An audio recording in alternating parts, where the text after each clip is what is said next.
Il y a bien des années, vivait une femme calme et facile à vivre nommée Modupe, qui désirait la paix comme d'autres désirent du riz jollof. Elle travaillait comme administratrice dans une petite école privée à Ibadoun, où son travail consistait à sourire poliment aux parents en colère, compter les frais de scolarité et supplier les enseignants de ne pas démissionner en cours d'année, car les enfants avaient épuisé leur patience. Modupe était une travailleuse assidue. Elle repassait ses vêtements la veille, préparait soigneusement son déjeuner de haricots et de plantains, et se rendait au travail en saluant tout le monde sur son passage, car sa mère lui avait appris à respecter tous les aînés, même ceux qui ne le méritaient pas. C'était une femme de 35 ans, mince, aux yeux brillants et à la voix douce.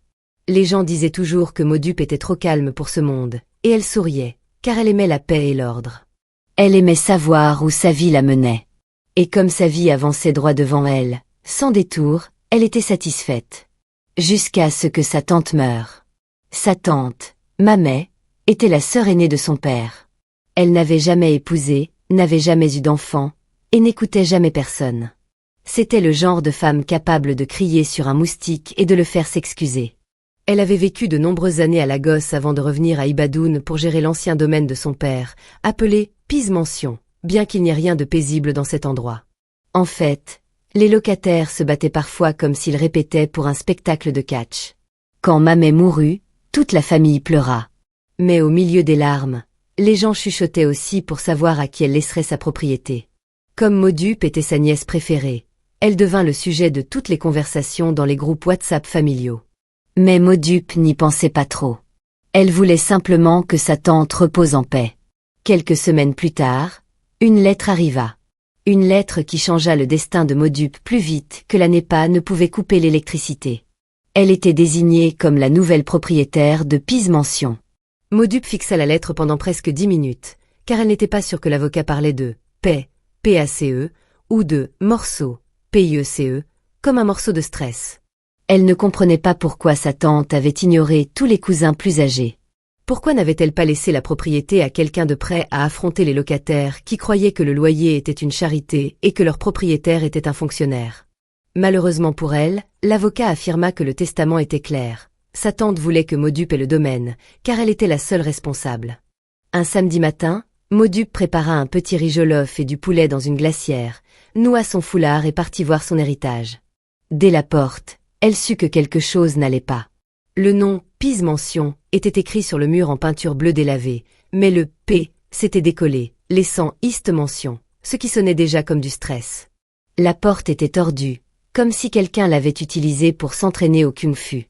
Le domaine comptait 12 chambres, chacune avec son odeur, son histoire et son montant de loyers impayés.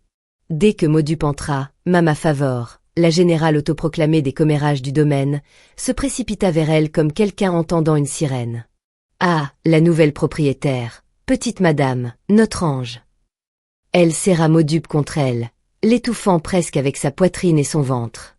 Avant que Modupe ne puisse respirer, Mama Favor se mit à parler vite, car sa bouche n'avait pas de pause. Nous remercions Dieu, ta tante était une bonne femme.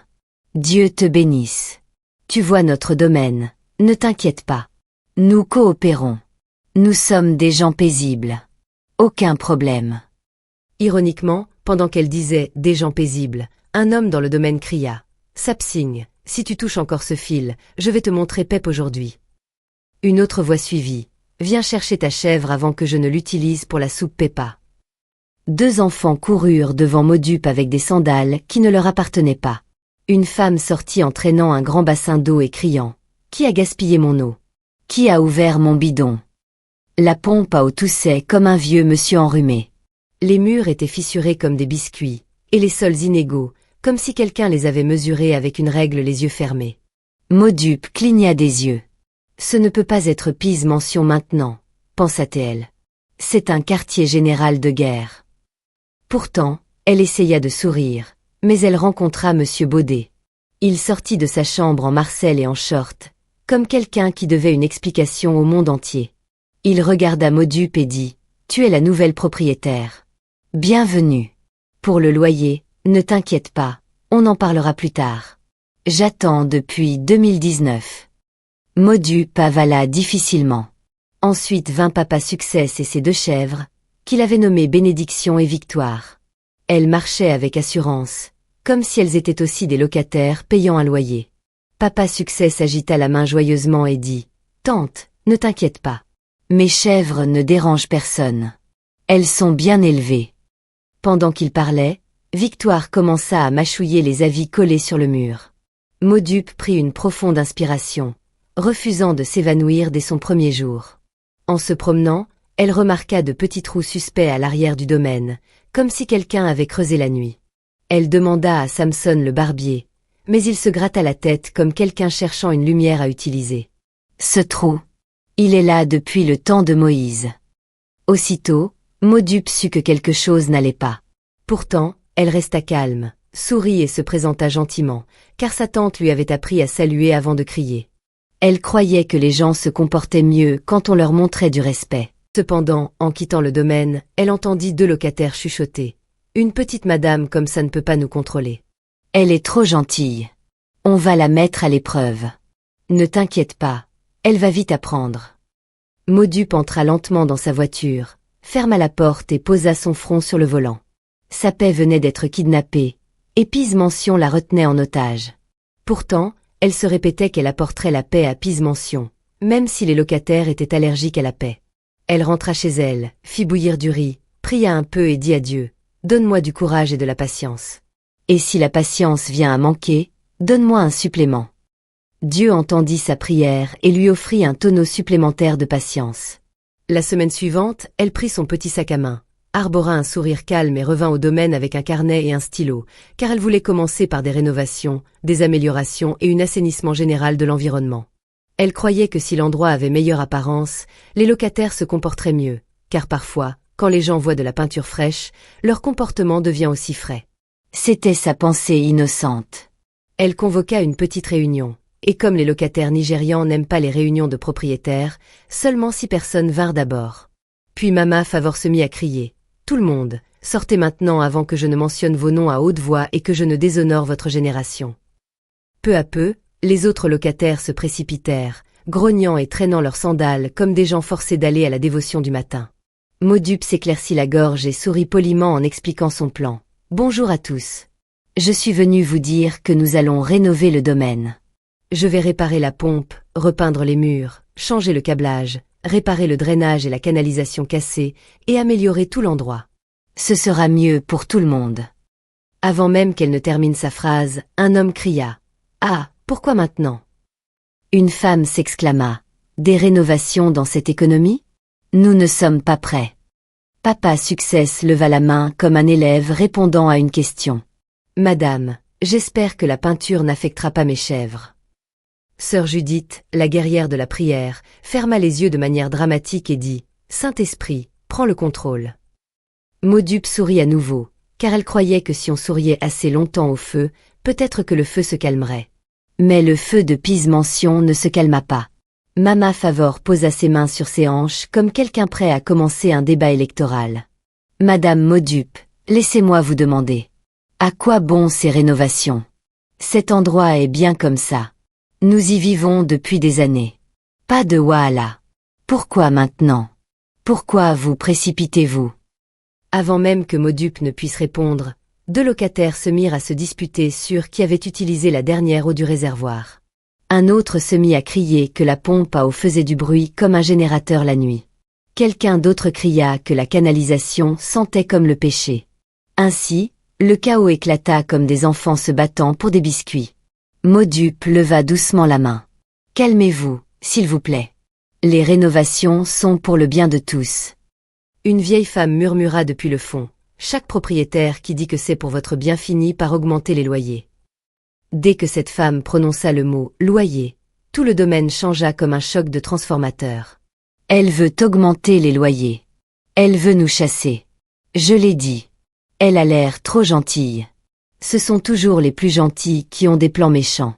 Elle se précipite pour peindre parce qu'elle veut de nouveaux locataires. » Maudupe sentit sa tête tourner, mais elle se tint droite, car sa mère lui avait dit que si on se courbait devant les gens, ils s'assieraient sur votre tête. Elle les rassura à nouveau. « S'il vous plaît, pas d'augmentation de loyer. Je veux juste réparer les choses. » Mais les locataires ne la crurent pas. Pas même un peu. 3 jours plus tard, l'équipe de rénovation arriva. Le peintre vint avec une longue échelle. Le plombier arriva avec une grande clé. L'électricien arriva avec sa boîte à outils. Et 2 ouvriers occasionnels portant des sacs de ciment. C'est alors que le vrai drame commença. Alors qu'il grattait les murs, le peintre cria comme s'il avait vu un serpent. Quelque chose de lourd tomba de l'intérieur du mur. Un sac en nylon rempli de téléphones, de chargeurs et de cartes SIM. Tout le domaine devint silencieux comme un terrain de parade. « À qui est-ce » demanda le plombier. Personne ne répondit. « Vous ne savez pas » demanda Maudup calmement. Tout le monde devint soudainement aveugle. Même les chèvres firent semblant de ne rien voir. Samson le barbier toussa bruyamment. « Ce n'est pas à moi, non, mon téléphone n'est pas dedans. » Le cœur de Maudup se mit à battre comme un petit tambour, car elle comprenait enfin le mal de tête de sa tante. Alors qu'ils continuaient à inspecter les murs, ils trouvèrent une dérivation électrique illégale reliant le salon de coiffure à une source d'électricité gratuite, un tuyau souterrain canalisant de l'eau gratuite hors du domaine, un petit trou dans la cour rempli de vieux rideaux de téléphone, et une fosse fraîchement creusée qui ressemblait à un endroit où quelqu'un cachait des preuves la nuit. Les ouvriers regardèrent Maudup comme si elle était le nouveau commandant de l'enquête criminelle. Mama Favor commença à paniquer et à crier sur les ouvriers. « Arrêtez de casser les choses. Vous aimez gâcher la vie des gens. Laissez le mur. Laissez le tuyau. Que cherchez-vous » Mais sa voix trahissait la peur. Une vraie peur. Ce soir-là, alors que Maudup sortait de la porte, elle remarqua un homme debout à l'extérieur, vêtu d'une capuche noire et d'un masque. Ses yeux étaient perçants et froids, comme ceux de quelqu'un venu chercher des ennuis. Il chuchota. « Dis à tes ouvriers de s'arrêter, sinon tu n'aimeras pas ce qui va arriver. » Maudup se figea, mais avant qu'elle ne puisse dire quoi que ce soit, l'homme s'éloigna rapidement, comme de la fumée s'évanouissant dans l'air. Elle voulait crier et courir, bien sûr, mais elle garda son calme, car elle savait que les locataires l'observaient depuis leurs fenêtres comme des caméras de surveillance. Plus tard cette nuit-là, les locataires tinrent une réunion secrète sous leur manguier préféré. Ils conclurent que les rénovations de Maudup dérangeaient des forces et qu'ils devaient la frustrer. Ils convinrent donc de retarder le paiement du loyer, de refuser de coopérer, de propager des mensonges, de créer de la confusion et d'appeler la police si nécessaire, puis de faire semblant d'être des victimes. Le lendemain matin, Maudup arriva pour trouver de nouveaux ennuis. On lui remit une longue pétition rédigée par Mama Favor, affirmant que Maudup harcelait les locataires avec des rénovations inutiles. Maudup inspira profondément et regarda autour d'elle. Pise Mansion ressemblait soudain à une scène de crime tirée d'un film africain magique. Ce soir-là, Maudup décida qu'il était temps de prendre son courage à 2 mains et d'approfondir les problèmes cachés de la maison. Elle revint avec un électricien expérimenté qu'elle avait engagé en privé, un homme nommé Baba Technicien, grand, mince et toujours fronçant les sourcils comme une facture de NEPA. Il secoua la tête et se tourna vers elle. « Madame, le câblage de cette maison n'est pas ordinaire. Quelqu'un a fait une connexion souterraine que même NEPA ne peut pas comprendre. » Il commença à suivre les lignes, à grimper, à se pencher et à suivre les câbles comme s'il poursuivait un serpent. Maudup le suivit, car elle ne faisait confiance à personne dans ce domaine pour le laisser seul sans surveillance. Les locataires épiaient depuis leurs fenêtres comme des détectives sans salaire. Alors qu'ils atteignirent le bout du couloir près de l'ancien magasin, Baba Technicien toucha une partie du mur et fronça encore plus les sourcils. « Madame, il y a quelque chose derrière ce mur. » Le cœur de Maudup bondit. « Qu'y a-t-il » Il frappa dessus. Le son était creux comme un tambour parlant. Il déplaça un bloc lâche, et comme ça, de la poussière s'éleva dans l'air comme un moustique en colère. Derrière se trouvait une porte en bois épaisse, peinte en noir et clouée. Maudup fut choquée, car sa tante ne lui avait jamais dit que la maison avait une porte secrète. Elle sentit son estomac se retourner lentement. « Madame, cet endroit doit être ouvert aujourd'hui. » Baba Technicien chuchota. Il retira les clous avec ses outils et ouvrit la porte doucement. À l'intérieur se trouvait une petite pièce que personne n'avait fréquentée depuis de nombreuses années. Une pièce si sombre qu'on aurait dit qu'un chevalier y vivait en permanence. Maudup utilisa la lampe torche de son téléphone et entra lentement. Son cœur battait comme quelqu'un frappant une table à plusieurs reprises. À l'intérieur, ils trouvèrent un vieux matelas plat sur le sol, qui ressemblait à du pain périmé, des bouteilles d'eau usagées, des vêtements usés, un petit générateur, Une chaise à moitié cassée, des sacs remplis de batteries de téléphone, plusieurs cartes SIM, un seau contenant de vieux emballages, une petite marmite avec des cendres, un coin caché avec un réchaud à charbon et une petite fenêtre couverte de tissu noir. Maudupe se couvrit la bouche, choqué. Quelqu'un avait vécu en secret dans le domaine de sa tante. Attends, pas seulement vécu. Cette personne se cachait, et ce genre de cachette sentait le crime. Baba technicien se gratta la barbe. Madame, ce n'est pas ordinaire. C'est une cachette. Maudupe eut envie de quitter le domaine et de ne jamais revenir. Mais l'argent du loyer la ramenait à la réalité. Elle força le courage dans sa voix.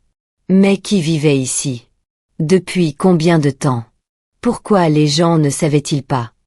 L'électricien chuchota. Les gens savent, madame. Peut-être qu'ils font semblant. Cette nuit-là, quand Maudupe revint vérifier la pièce, elle ne savait pas que quelqu'un l'observait depuis l'obscurité derrière le manguier. Elle entra dans la pièce et commença à noter tout ce qu'elle voyait quand soudain, elle entendit une voix lente. Tu n'aurais pas dû ouvrir cet endroit. Son cœur s'enfuit comme une voiture avec de mauvais freins. Elle se retourna, mais il n'y avait personne à l'intérieur. Elle sortit et se figea. Un homme se tenait dans la cour, vêtu d'un masque noir, d'une capuche noire et d'un pantalon sombre. Il ne bougea pas. Il ne parla pas. Il respirait juste lourdement, comme quelqu'un qui se prépare à faire le mal. Maudupe voulait crier, mais sa voix refusait de se réveiller. Il s'approcha d'elle lentement et calmement, comme s'il n'avait peur de rien au monde. Tu déranges des choses que tu ne comprends pas. Dis à tes ouvriers de s'arrêter. Arrête de creuser. Arrête de chercher. Arrête d'ouvrir ce qui doit rester fermé. Maudupe recula jusqu'à ce que son dos touche le mur. Elle serra son sac comme s'il s'agissait d'une Bible. L'homme se pencha plus près. Ta tante ne se mêlait pas de ce qui ne la regardait pas. Regarde ce qui lui est arrivé. Le sang de Maudupe se glaça. L'homme masqué lui adressa un sourire méchant sous son masque, puis s'éloigna rapidement, disparaissant par la porte arrière comme s'il s'était fondu dans la nuit. Maudupe, tremblante, prit son téléphone avec des doigts tremblants et appela immédiatement sa cousine Fizet. Fizet, je pense que quelqu'un utilise ce domaine pour quelque chose de mal.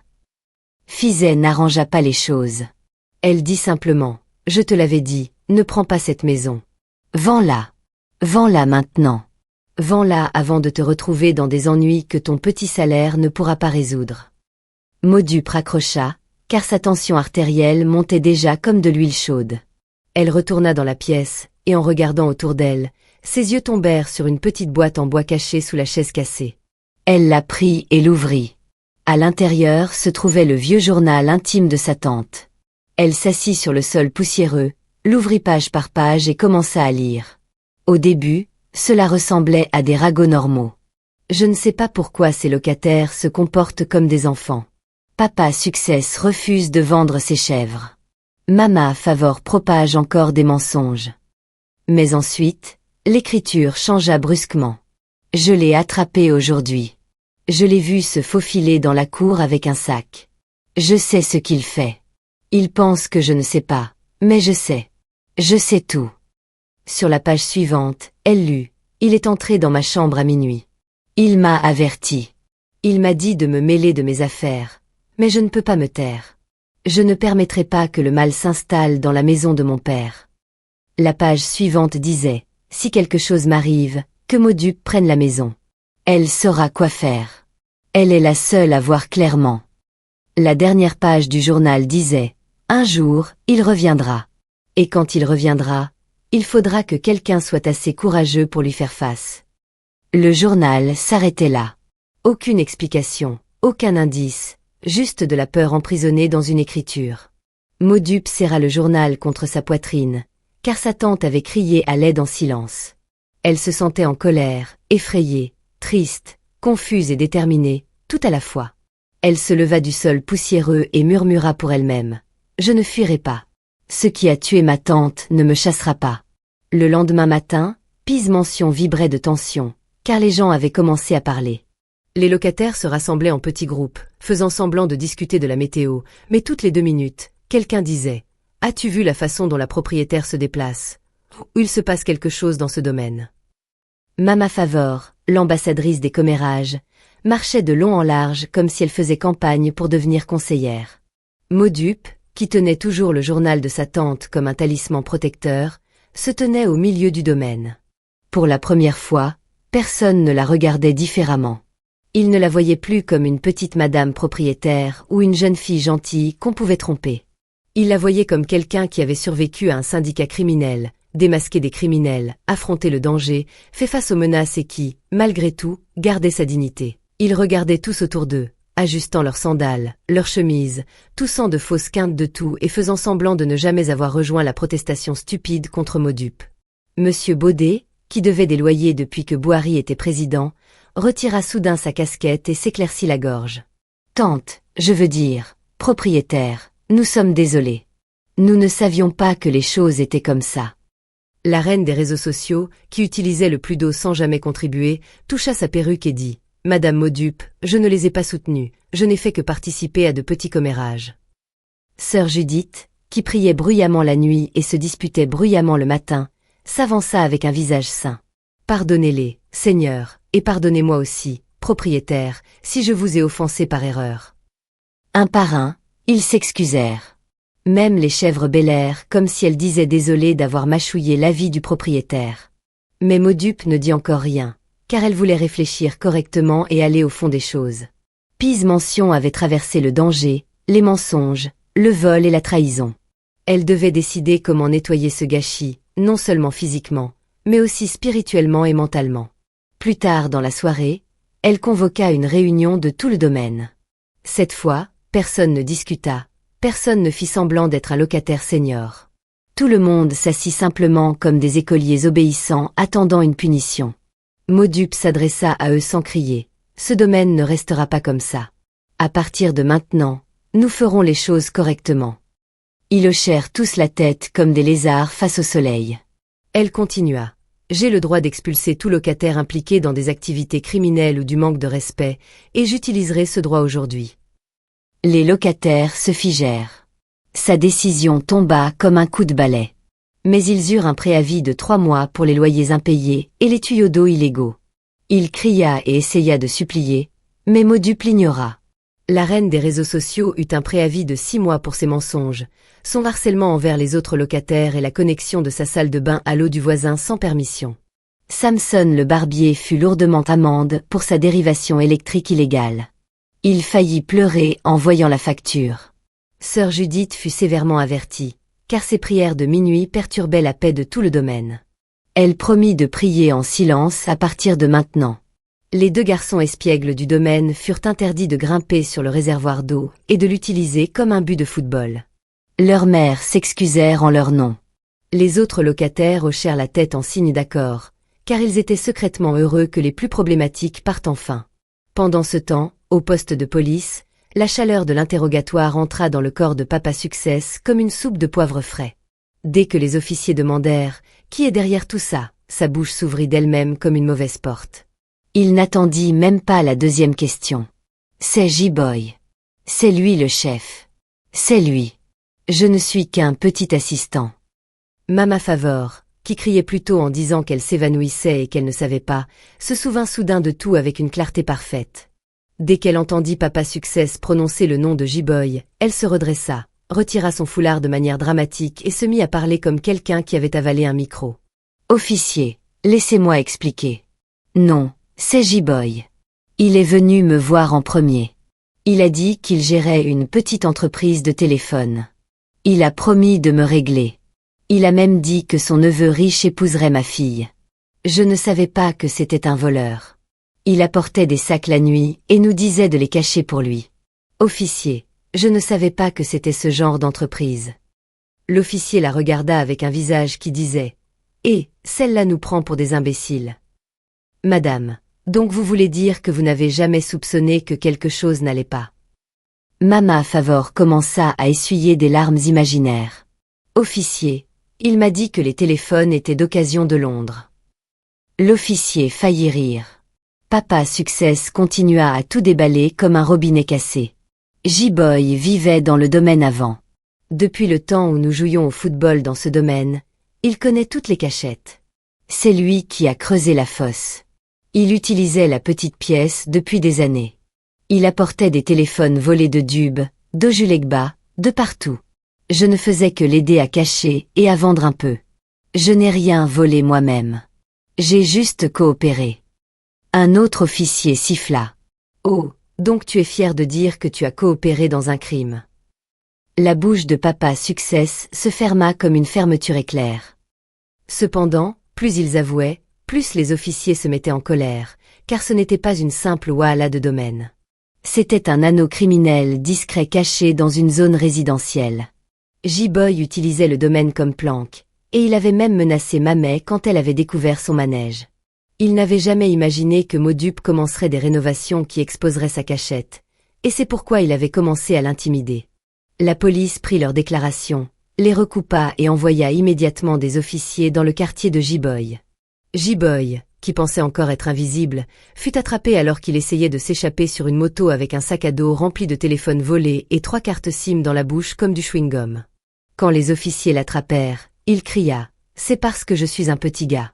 Il y a de plus gros voleurs dans ce Nigeria. » L'officier ne lui répondit même pas.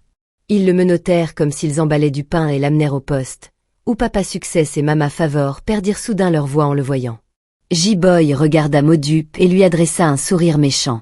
Mais le sourire disparut quand l'officier lui montra toutes les preuves, les photos de la fosse, les objets, les notes du journal et les aveux de Papa Success et Mama Favor. J-Boy s'affaissa comme des vêtements mouillés. Il savait que tout était fini. Sa planque, son commerce et son pouvoir à Pise-Mention avaient disparu comme la lumière pendant un orage. Il fut inculpé sur le champ pour vol, recel de marchandises volées, hébergement d'objets criminels, menaces et intimidations, destruction de propriétés, occupation illégale et participation à une opération criminelle de longue date. Papa Success et Mama Favor furent également condamnés avec lui. La nouvelle se répandit vite, et les locataires crièrent « You, donc nous avons partagé le même domaine avec des criminels dangereux. » Quand Modupe revint dans le domaine ce soir-là, les locataires sortirent pour la saluer. Sœur Judith l'embrassa et dit « Madame la propriétaire, le Dieu qui se bat pour les innocents s'est battu pour toi. » La reine des réseaux sociaux ajouta « Je jure que si j'avais su, je t'aurais suivi dès le début. Je ne faisais que participer au commérage pour m'amuser. » D'autres locataires proposèrent de lui rendre des services gratuits. Même les 2 garçons espiègles dessinèrent un portrait de Modupe et écrivirent « Merci, tante propriétaire », avec des crayons. Modupe se tenait au milieu de Pise-Mention, le journal de sa tante encore à la main, et pleura des larmes de soulagement. Enfin, le danger était parti. Les mensonges étaient partis. Les criminels étaient partis. Tout avait enfin un sens. Et Pise-Mention, pour la première fois depuis bien des années, était enfin ce que son nom prétendait être, un lieu de paix.